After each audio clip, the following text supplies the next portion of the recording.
હવે જોઈએ ઉદાહરણ 4.12. આકૃતિ જુઓ.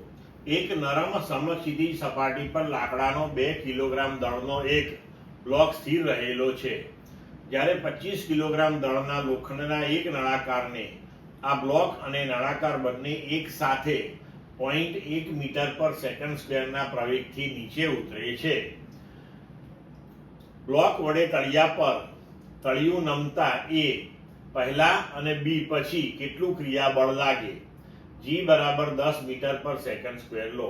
આ પ્રશ્નમાં ક્રિયાબળ પ્રતિક્રિયાબળની જોડ ઓળખ કરો. હવે જુઓ કે પ્રથમ કિસ્સાની અંદર આ સમક્ષિતિજ સપાટી પર લાકડાનો 2 કિલોગ્રામ દળનો એક બ્લોક છે.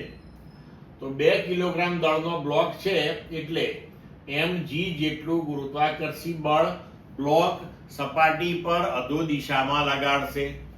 તો સપાટી એ બ્લોક ઉપર ન્યૂટનના ગતિના ત્રીજા નિયમ અનુસાર લંબ બળ લગાડશે. એ પણ એક્ઝેક્ટ એટલું જ એટલે કે 20 ન્યૂટન હશે. એટલે આ કિસ્સાની અંદર ગુરુત્વાકર્ષી બળ અને લંબ બળ જે છે એ ક્રિયાબળ અને પ્રતિક્રિયાબળની જોડ બનશે.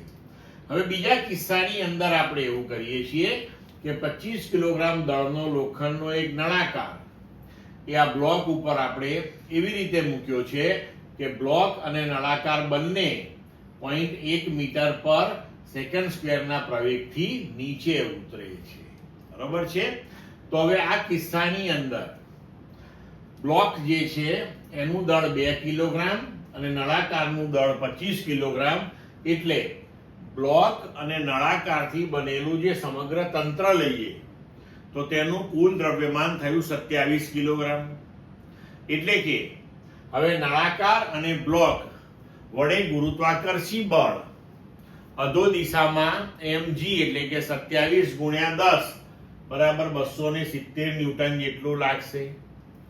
ન્યૂટનના ગતિના ત્રીજા નિયમ અનુસાર સપાટી એ આ તંત્ર ઉપર લંબ બળ ઉર્ધ્વ દિશામાં લગાવશે. બરોબર? પણ અહીંયા આગળ આ બંને બળોની પરિણામ અસર હેઠળ તંત્ર અધો દિશામાં 0.1 મીટર પર સેકન્ડ સ્ક્વેરના પ્રવેગથી ગતિ કરે છે.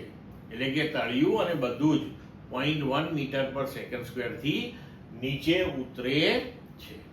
તો આપણે લખી શકીએ કે 270 ન્યૂટન માઇનસ r ડેશ એ થયું પરિણામી બળ અને પરિણામી બળ બરાબર ન્યૂટનના ગતિના બીજા નિયમ અનુસાર દળ ગુણ્યા પ્રવેગ. એટલે આપણે લખી શકીશું કે 270 ઓછા r ડેશ બરાબર 27 ગુણ્યા એટલે કે m into a. m total દ્રવ્યમાન થયું 27 2 વત્તા 25 ગુણ્યા પ્રવેગ એટલે 0.1 તો 27 ગુણ્યા 0.1.